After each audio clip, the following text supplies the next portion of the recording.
Muhammadan abduhu wa rasuluhu la nabiyya ba'da. Allahumma salli ala Muhammad wa ala alihi wa sahbihi wa man tabi'ahum bi ihsanin ila yaumiddin. Amma ba'du.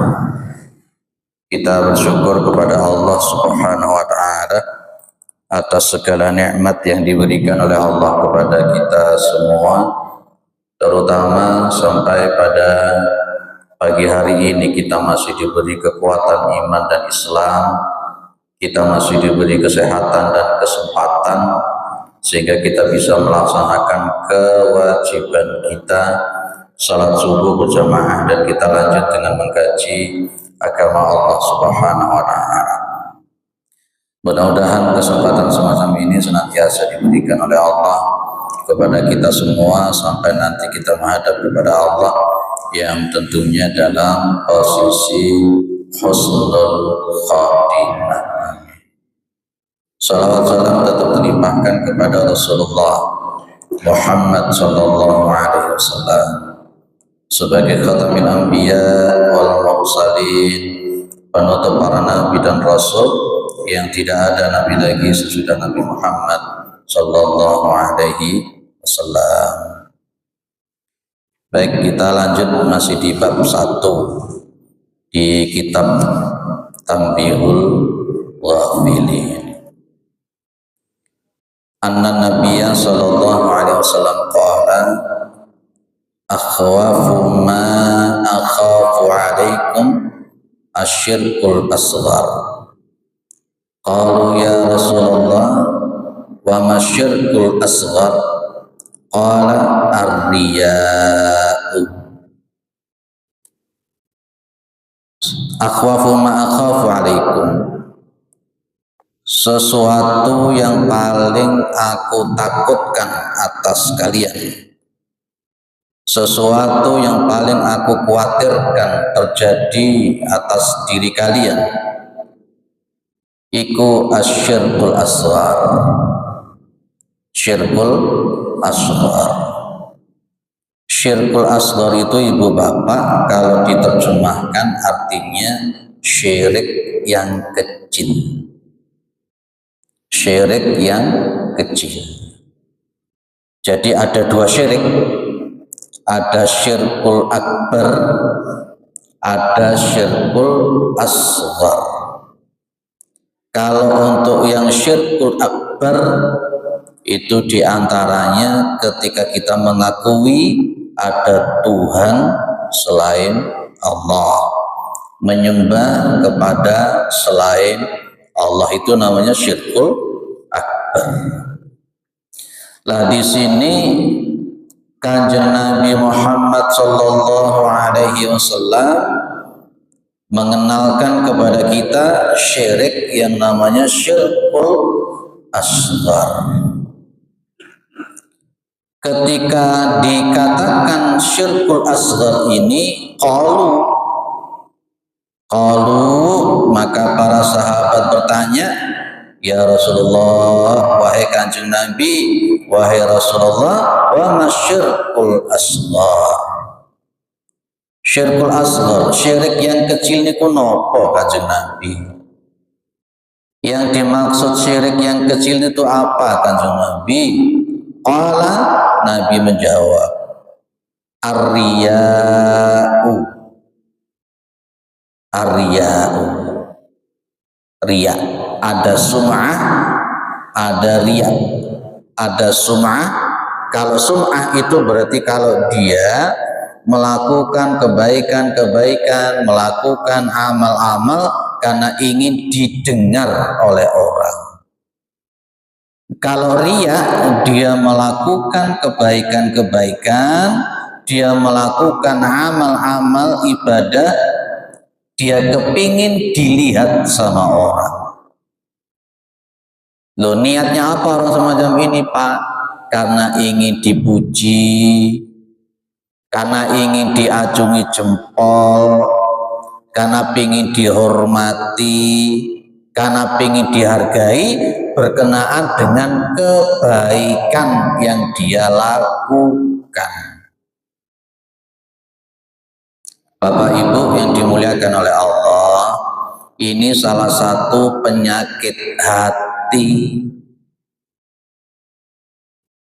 Jadi imam suaranya diapi-api nih supaya dianggap bacaannya bagus, supaya dianggap suaranya bagus.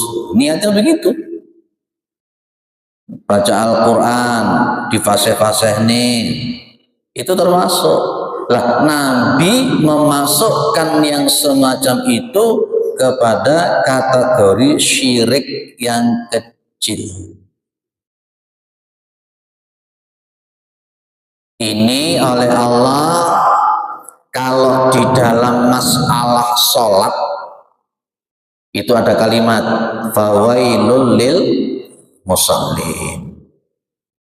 Fawailul lil musallin, maka celaka bagi orang-orang yang melakukan sholat.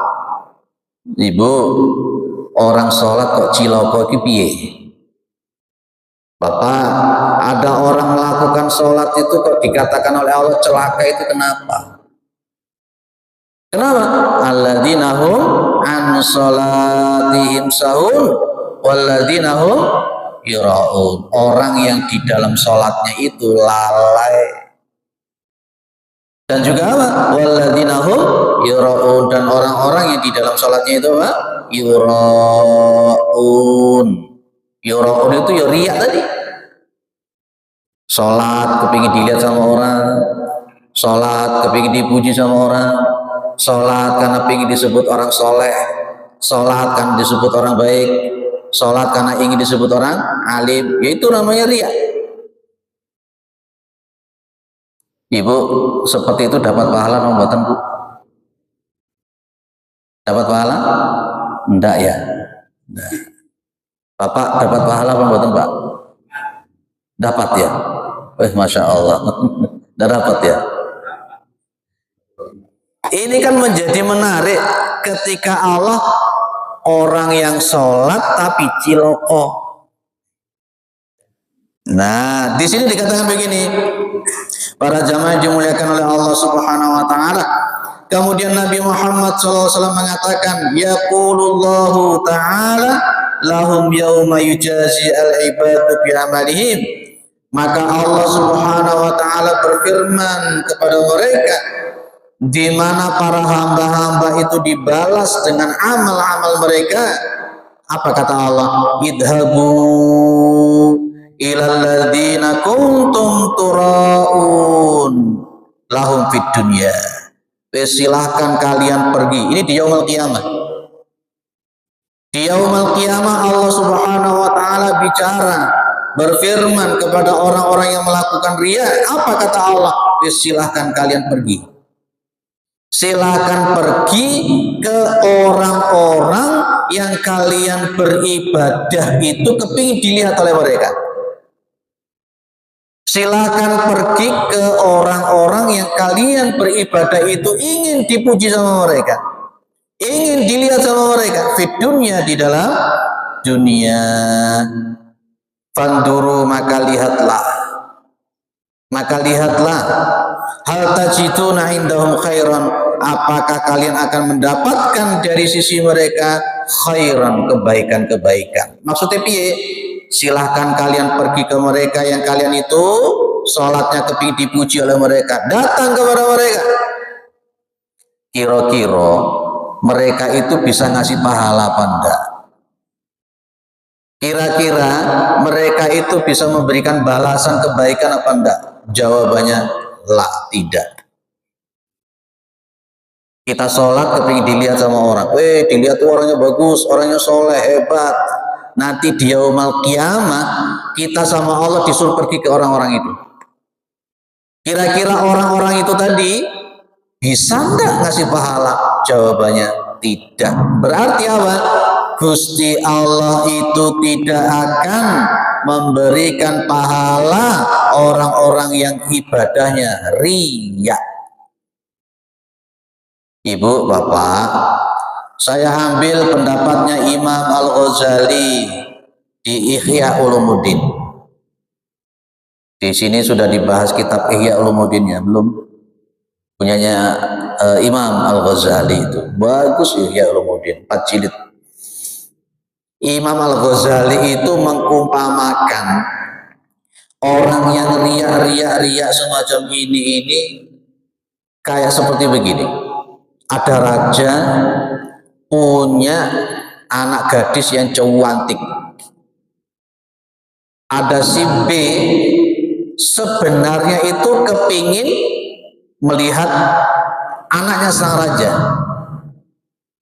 tapi memakai casing menghadap kepada raja. Menurut Imam Al-Ghazali, orang ini berkhianat kepada raja. Tubuhnya menghadap raja, tapi hatinya kemana? Ke wanita cantik tadi. Sekarang begini, tubuh kita sujud kepada Allah, tubuh kita rukuk kepada Allah, tapi hati pikiran kita kepada manusia supaya mereka memuji kita. Non sewu, ini pengkhianatan atau bukan? Kalau Imam Al-Ghazali menyebut itu sebagai sebuah bentuk pengkhianatan. Ibu, bapak yang dimuliakan oleh Allah, beribadah itu ada 3. Sembah rogo, sembah cipto, sembah rasa.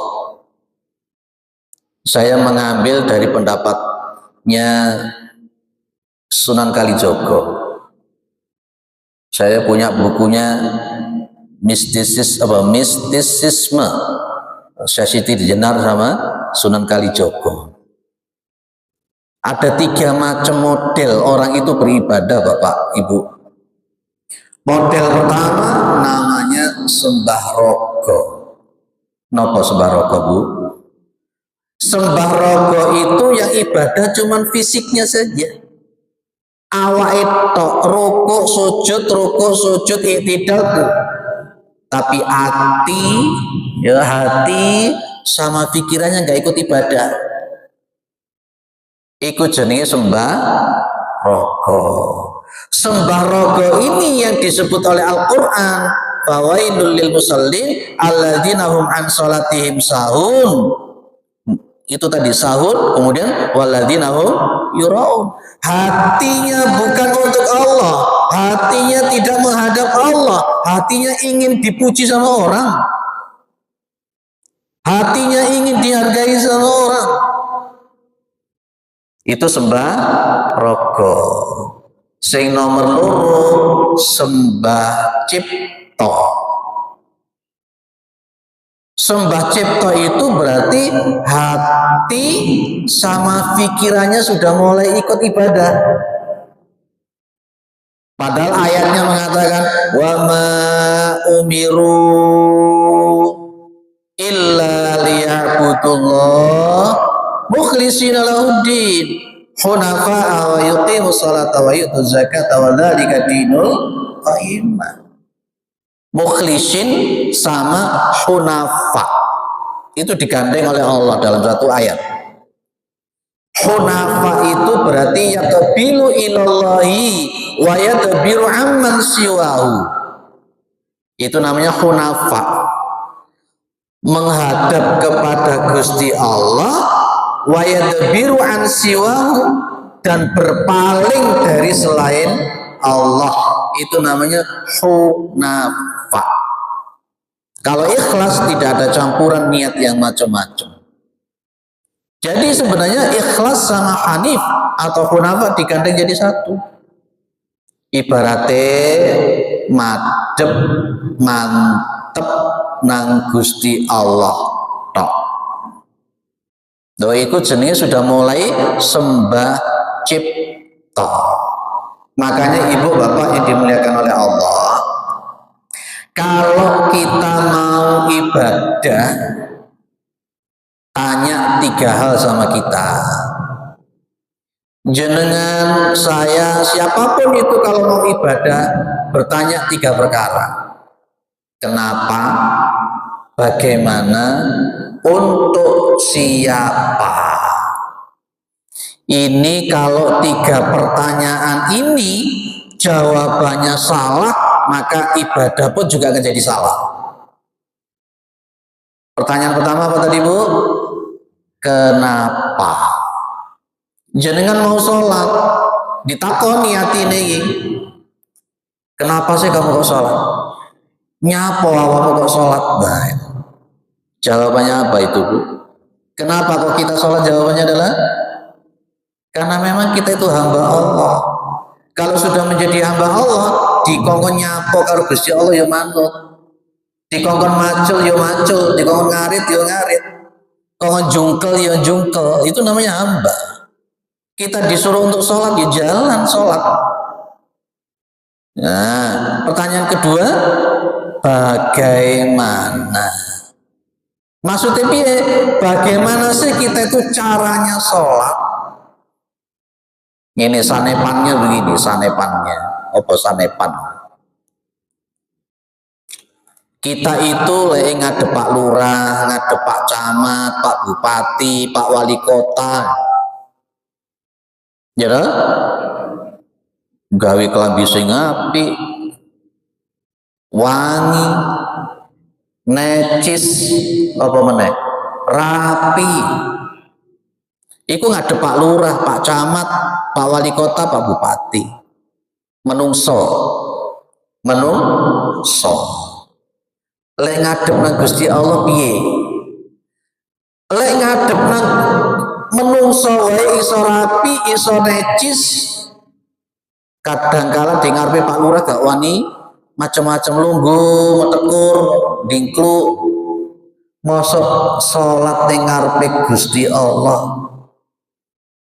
Kan tadi sama Pak Lurah bisa adab sopan santun, masa kita sholat di hadapan Allah nggak bisa sopan santun? Padahal Nabi mengatakan as-sholatu mi'rajul mu'min, sholat itu mi'rajnya orang-orang mukmin. Berarti lek ngadep nang Gusti Allah iku ya ono tata carane, ono adabe, ono akhlake, ono sopan santune. Nah itu loh maksud saya, bagaimana itu. Makanya kita tidak cukup belajar fikih, tapi kita juga perlu untuk belajar tasawuf atau tazkiyatun nafs, bisa mentakdimkan Allah ketika sholat. Nah itu bagaimana? Pertanyaan ketiga namanya apa? Liman, untuk siapa? Kalau tadi kenapa kita sholat, bagaimana kita sholat, kemudian pertanyaan ketiga, untuk siapa sih kita sholat ini? Ternyata kan enteng, jenengan kalau iftitah baca inna sholati wa nusuki wa mahyaya wa mamati lillahi rabbil alamin. Sesungguhnya ibadahku, hidupku, matiku, ya dah? Itu adalah untuk Allah. Inna sholati, sesungguhnya sholatku, wa nusuki, ibadahku, wa mahyaya, hidupku, wa mamati, matiku, itu adalah untuk Allah subhanahu wa ta'ala. Loh itu. Makanya kalau kita sholat plek, anggap seolah-olah itu adalah sholat kita yang terakhir. Itu pesannya Nabi itu. Ada seorang sahabat yang hadap sama Nabi, minta dinasehatin. Nabi cuma mengatakan, jika kamu sholat di hadapan Allah, seolah-olah itu adalah sholatnya orang yang sedang pamitan. Sholat muwaddi. Sholat muwaddi itu apa? Sholatnya orang yang lagi pamitan. Ibu, nun sewu lah, tidak bermaksud apa-apa. Nanti duhur itu jenengan itu tahu masih bisa salat duhur apa enggak? Enggak tahu. Itulah yang dimaksud oleh Kanjeng Nabi, sholat muwaddi, sholatnya orang yang pamitan. Mungkin itu sholat yang terakhir untuk kita. Kalau kita sudah menganggap itu adalah sholat yang terakhir, mungkin ini adalah sholat terakhir kita. Sebentar lagi kita akan dicabut nyawa kita oleh Allah, menghadap kepada Allah. sholatnya jadi bagus. Maka saya bilang begini, Bu, sholat itu penting. Jangan berkata yang penting sholat. Bapak, apa beda nih? Sholat itu penting, ambil sing penting sholat. Beda toh, Pak? Kalau sholat itu penting, ya memang kita menghadap Allah. Kita pengen masuk surganya Allah. Kita pengen diampuni oleh Allah. Tapi lek sing penting sholat, wah iki sing bahaya iki. Bahaya lek sing penting sholat iki bahaya. Sholate mepet duhur, mepet asar. Iku pun piro sih berapa menit kita sholat itu? 5 menit itu durung karuan. Sing sholat 5 menit itu kira-kira sok-sok ndak ya durung karuan. Duhure mepet asar, asare mepet maghrib, maghrib mepet isya, kadang isya iyo mepet subuh, subuh mepet duha. Masya Allah, ngono piye? Padahal kalau minta sama Allah itu kepingin dan dituruti, jaluk nang Gusti Allah kepingin dan dituruti, lah kok malah nunda-nunda apa yang diminta oleh Gusti Allah. Cari ini Roma Irama terlalu. Bapak, Ibu, apa tadi? Pertanyaannya pertama tadi apa? Kenapa? Bagaimana? Untuk siapa? Wis dieling-eling dikasih status. Sembah rogo mau berarti awake tok sing salat. Nomor loro sembah cipto, atine sak pikirane wis mulai salat. Nah, iki sing angel yang oleh Sunan Kalijaga disebut salat daim. Dalam surah Al-Ma'arij itu. Walladzina hum 'ala salatihim daimun. Yang dimaksud oleh Kanjeng Sunan salat daim iki piye? Sembah rasa itu loh. Sembah rasa yang gimana? Begini loh, Bu. Salat 5 waktu secara syariat tetap jalan. Tur ya tepat waktu, asar macam-macam. Nanti kalau sudah selesai sholat, ajaran-ajaran sholat itu tetap dilakukan di dalam kehidupan sehari-hari. Tak contoh nih. Jenengan le sholat itu lah maca kalimat Allahu Akbar. Betul gitu? Itu namanya takbiratul ihram di awal. Allahu Akbar itu kan artinya Allah itu maha besar. Berarti sakliyane Gusti Allah itu kecil. Kalau kita itu memang sudah mengatakan Allahu Akbar, Allahu Akbar, Allahu Akbar, nyadar kalau Allah itu yang maha besar, sementara makhluk itu kecil, maka otomatis kalau kita sudah memahami betul Allahu Akbar, sombongnya hilang. Banyak orang yang tiap hari mengucapkan Allahu Akbar, tapi gumedene gak hilang-hilang. Jadi kalau orang itu sudah mengucapkan Allahu Akbar, sombongnya sudah mulai hilang. Inilah yang kita sebut dengan sembah rasonya jalan. Ibu, Bapak, Al-Quran yang mengatakan inna sholata tanha 'anil fahsya'i wal munkar. Sesungguhnya sholat itu bisa mencegah perbuatan keji dan mungkar. Nun sewu, akeh wong sholat, banyak orang sholat, nun sewu, baduke sampai ngapal, tapi akhlaknya ora api. Itu berarti sembarosone durung. Baduke sampai ireng, tapi akhlak nang tonggone gak api. Ini berarti belum sembah rasa. Yang dimaksud sembah rasa oleh Sunan Kalijaga itu adalah dia sanggup untuk tetap melaksanakan ajaran-ajaran sholat di dalam kehidupan sehari-hari. Betapa banyak maca Quran ini bagus, tapi mohon maaf lambene gak iso ditoto. Akeh tunggale. Ya Bu, berarti kira-kira sholatnya ngono piye? Berarti kalau ada orang yang sholatnya bagus, akhlaknya kok jelek, berarti dia masih proses ini. Mungkin dia masih sembah rogo, awal itu masih sholat, tapi rasonya masih belum ada. Kalau Al-Qur'annya tadi bilang inna sholata tanha 'anil fahsya'i wal munkar, seharusnya semakin banyak sholat, akhlaknya semakin baik. Semakin banyak dia sujud, seharusnya perilakunya semakin baik. Ini loh yang kita sebut dengan sembah rasa. Jenengan sampai sembah mana? Sembah rogo nopo cipta nopo rasa?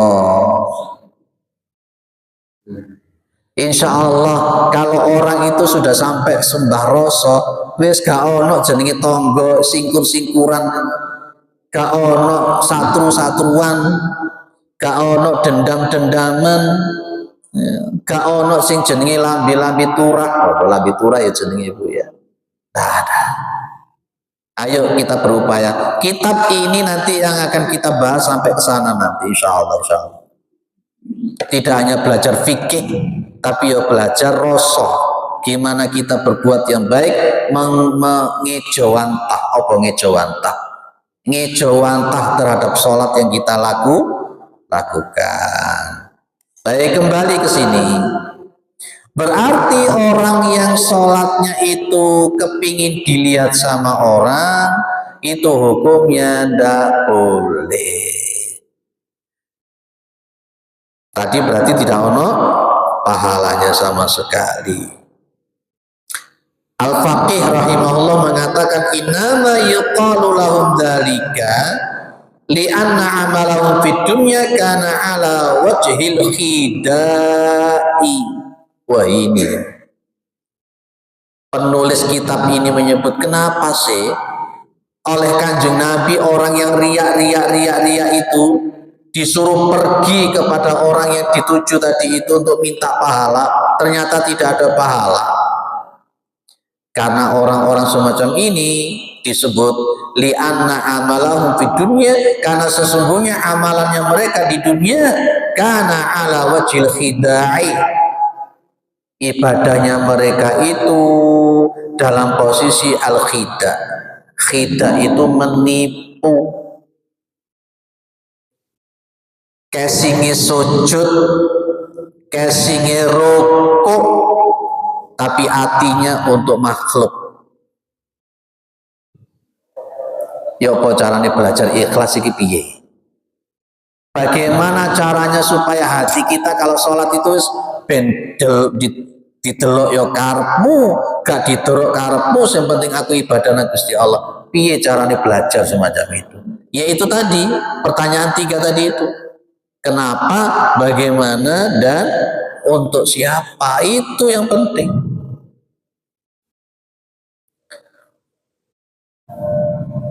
Bapak Ibu yang dimuliakan oleh Allah Subhanahu wa taala, Kanjeng Nabi ngomong, diriwayatkan oleh sahabat Abu Hurairah radhiyallahu anhu. Saya singkat-singkat saya ambil hadis-hadis poin-poin ya. Ya, ini kalau situ diwaca katame kapan ya. Ini ketemu di sawalan pisan. Nabi bilang begini, warubba qaimin, betapa banyak orang yang melakukan sholat, betapa banyak orang yang melakukan sholat laisa lahu haddun min qiyamihi, dia tidak mendapatkan bagian apa-apa di sholatnya dia. Betapa banyak kata Nabi orang yang melakukan sholat, dia tidak mendapatkan apa-apa dari sholatnya illasar wan nasobu, kecuali dia hanya mendapatkan capek, kesel. Loh, berarti kata Nabi, betapa banyak orang melakukan sholat, dia tidak dapat pahala, tapi cuma dapat capeknya. Aduh, lagi ini gila, muspro ya Pak, Ibu. Ya hampa, ndak itu opo-opo. Sholat imami dowo-dowo, tumak nina enak, gitu. Dilalan yang yaumul qiyamah, dusta kamu tuh. Kamu tuh sholat hanya karena ini, ditolak sama Allah. Di yaumul qiyamah kita lihat catatan amal. Saya dulu koyo kok sholat neng muhajirin ya. Begitu didelok gak ono catetane. Loh, aku biyen kayak sholat di muhajirin kok gak ono catetane iki piye? Salah satu faktornya karena kita melakukan riya, karena atine ora ikhlas. Insya Allah kita ini orang-orang yang ikhlas ya Bu. Insya Allah, insya Allah. Bahkan di dalam Al-Furqan ayat 23, Al-Furqan ayat 23, wa qatimna ila ma amilu min amalin faja'alnahu haba'an mansura.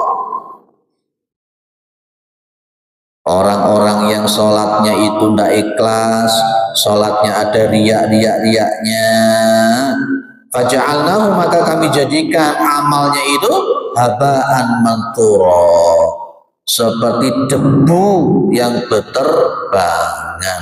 Berarti orang oleh opo-opo, seperti debu yang berterbangan.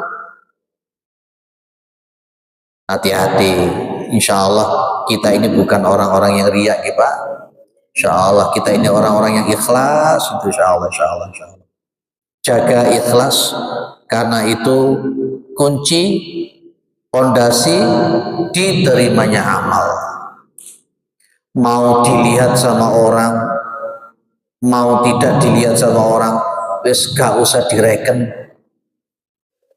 Mau didengar sama orang, tidak didengar sama orang, wis gak usah direken. Tuhan kita adalah Allah, bukan mereka manusia itu. Cukup kita ini diperhatikan sama Allah. Wis gak usah ngereken-ngereken sudah. Wis bismillah madep mantep nang Gusti Allah, aku sholat nglakoni keapian, muga-muga Gusti Allah ngapura dosa dan kemudian dimasukkan ke dalam surga. Wis itu aja sudah, wis. Gak usah sing aneh-aneh. Gak usah sing aneh-aneh. Clear? Clear ya Bu? Masya Allah. Ada yang didiskusikan dulu, monggo silakan. Oke. Ada, monggo.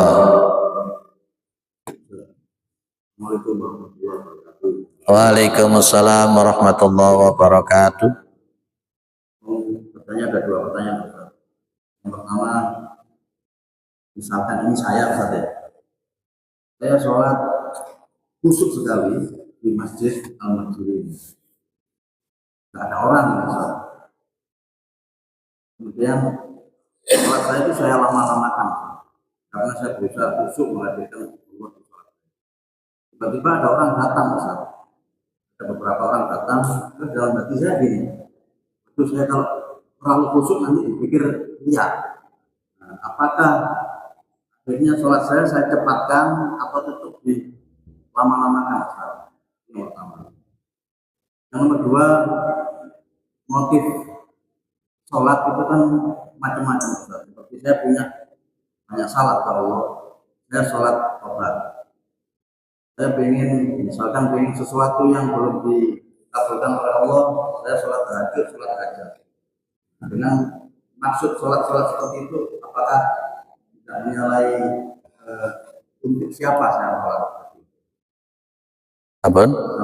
Baik. Ini contohnya hampir mirip dengan seperti ini. Aku mau jadi imam, khawatir riya. Ini pun menurut para ulama juga riya yang khafi. Riya tapi tersembunyi. Jenengan itu tadi seharusnya ada orang, tidak ada orang, gak usah direket, tetap seperti itu. Ketika jenengan kemudian mengatakan, aku khawatir, kalau tak sesuai dianggap ini, itu pun juga termasuk riya yang khafi. Apa namanya riya? Khafi. Riya tapi yang tersembunyi, samar, tapi itu riya. Itu riya. Memang untuk belajar menghilangkan riya itu memang masya Allah. Ya intinya pertanyaan 3 itu tadi harus dicep nih tenanan. Saya mau sholat panjang, saya mau sholat pendek, saya mau cepatkan, saya mau lamakan, tidak ada urusan sama orang. Itu malah namanya masa kita menghindari riya, tapi malah masuk ke riya yang lain. Di samping riya yang khafi ini akhirnya nanti menghalangi orang untuk berbuat baik. Aku ndak sholat ke muhajirin lah, saya takut riya, aku tak sholat neng omai. Sudah tambah 2 tambah, sudah riya khafi, sing nomor loro akhirnya nggak datang ke masjid, lebih parah lagi. Maka pas ketika ada mulai muncul bisikan untuk riya, langsung counter, shred, langsung hilangkan, shred, langsung potong, shred. Itu seharusnya seperti itu. Jangan takut melakukan sesuatu karena takut riya, engkau malah gak ngelakon ini bisa. Aku mau maca Quran, aku diarani riya loh. Akhirnya gak mau maca Quran di sana. Lakukan saja dulu sambil pelan-pelan ditoto atine. Masuk riya counter, masuk riya cut, masuk riya lempar. Itu caranya begitu. Siapa sih manusia yang betul-betul bebas dari bisikan-bisikan itu? Tidak ada. Gak ono. Semua orang pasti akan ada bisikan riya itu. Makanya benar kata Nabi, jihad seumur hidup itu yang perang melawan diri sendiri. Itu jihad seumur hidup, melawan diri sendiri. Kalau melawan sama orang, gelut, tempiling-tempilingan, banting-bantingan oke. Tapi yang ngelawan awake dhewe loh, nafsunya sendiri itu loh yang paling susah. Itu gimana? Yang kedua, dulu pernah saya bilang, wong lek nandur pari, sukete melok tukul. Orang itu kalau niatnya benar-benar karena Allah, innamal a'malu biniatnya karena Allah, tanpa diminta itu dunia akan ngikut. Dan dunia yang kita maksud bukan seperti yang kita angan-angan. Makanya Nabi pernah mengatakan begini, man aktsara hammihi al-akhirah. Barang siapa yang orang itu hamnya, ya, keinginannya, cita-citanya, niatnya itu adalah akhirat, maka Allah akan menjadikan 3 perkara. Ja'alallahu ghinahu fi qalbi. Allah itu akan menjadikan kekayaan di dalam hatinya. Yang nomor loro, jama'allahu syamlahu. Allah itu akan mengurusi semua perkara-perkaranya, memudahkan perkara-perkaranya. Yang nomor 3, wa atathu ad-dunya fayaraghimatun. Dunia akan mendatangi dia dan dunia akan ditundukkan kepada dia. Ini penguatnya surah At-Talaq. Wa may yattaqillaha yaj'al lahu makhraja wa yarzuqhu min haitsu la yahtasib. Barang siapa yang bertakwa kepada Allah, Allah akan menjadikan setiap kesulitan-kesulitan, keruwetan-keruwetan itu jalan keluar. Wa yarzuqhu min haitsu la yahtasib. Allah akan memberikan rezeki yang dari arah yang tidak disangka-sangka. Wis ibadah niat karena Gusti Allah tok. Gusti Allah jauh lebih paham daripada kita. Allah jauh lebih paham dari kita tentang masalah kebutuhan. Jenengan butuh A, butuh B, butuh C. Allah jauh lebih paham tentang kebutuhan kita. Betul ya Pak? Diniatkan akhirat, ikhlas karena Gusti Allah, wis ojo kuatir. Gusti Allah itu tidak akan mungkin mengingkari janjinya. Tapi kalau ada orang itu menanam rumput, padinya tidak akan tumbuh. Surat Hud ayat 15 ayat 16 nanti jangan buka. Surat Hud ayat 15 ayat 16 nanti jangan buka. Ya. Kalau ada orang itu niatnya dunia, nanti dapatnya yo dunia. Akhirat gak melu. Wis bismillah, mau sholat hajat karena Gusti Allah, tahajud karena Gusti Allah, taubat karena Gusti Allah, wis gak usah khawatir. Itu kalau saya Pak. Makanya nanti ada ayat kembali, intan surullaha yang surkum, sapa wonge, siapa yang menolong agamanya Allah, Allah akan menolong dia. Kita tetap istiqomah mantep nah Gusti Allah, ojo khawatir, Gusti Allah nanti yang menolong. Masa wedi gak mangan gara-gara salat jamaah, masa wedi gak mangan gara-gara ngaji neng masjid. Gitu kalau saya begitu. Sebenarnya ada pengalaman dari para jamaah saya yang memang ada kegalauan itu. Saya bilangin seperti ini, pelan ayo begini. Dia akhirnya rutin jamaah subuh, rutin dengan izin Allah, bukan tambah sama Allah sampai ditata perkara-perkara.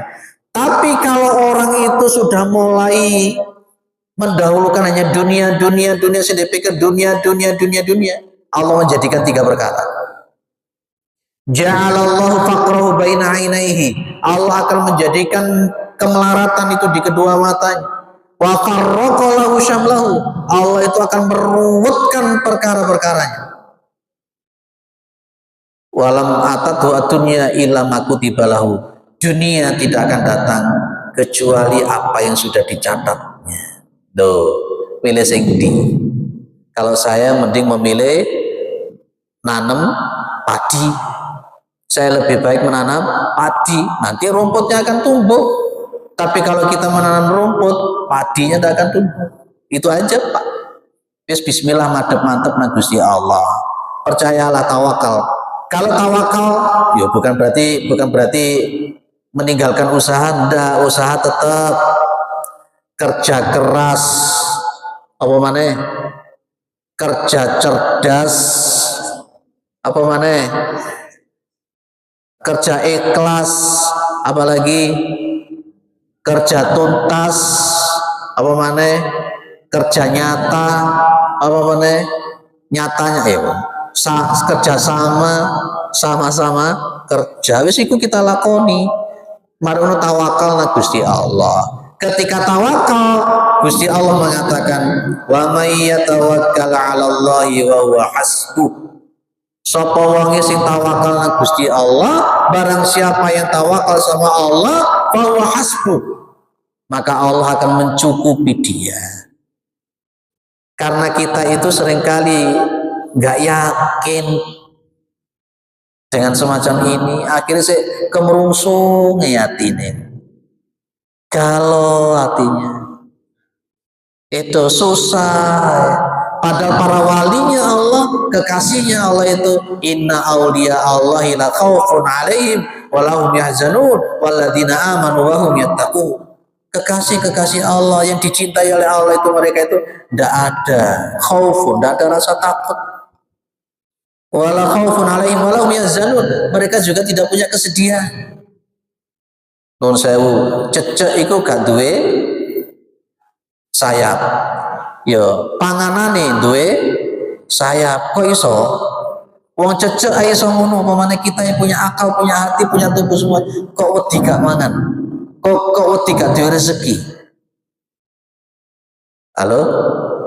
Gitu Bu. Wis salate krana Gusti Allah. Kenapa, bagaimana, untuk siapa? Sembah rogo, sembah cipta, sembah rasa.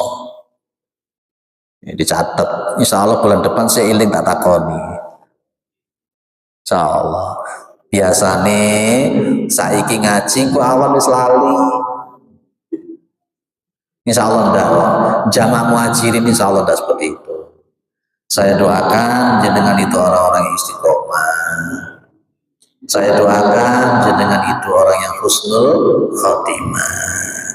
Saya doakan jenengan itu senantiasa sehat walafiat. Mudah-mudahan Allah senantiasa ridho. Mudah-mudahan jenengan semuanya dimasukkan ke dalam surganya Allah Subhanahu wa taala. Amin ya rabbal alamin. Cukup Ibu? Cukup insyaallah. Suaranya nggak kekencengan toh tadi? Nggak ya. Ya, cek ngantuk. Kita tutup dengan bacaan hamdalah dan kafaratul majlis. Alhamdulillahirabbil alamin. Subhanakallahumma wa bihamdika asyhadu an la ilaha illa anta astaghfiruka wa atubu ilaik. Wassalamualaikum warahmatullahi wabarakatuh.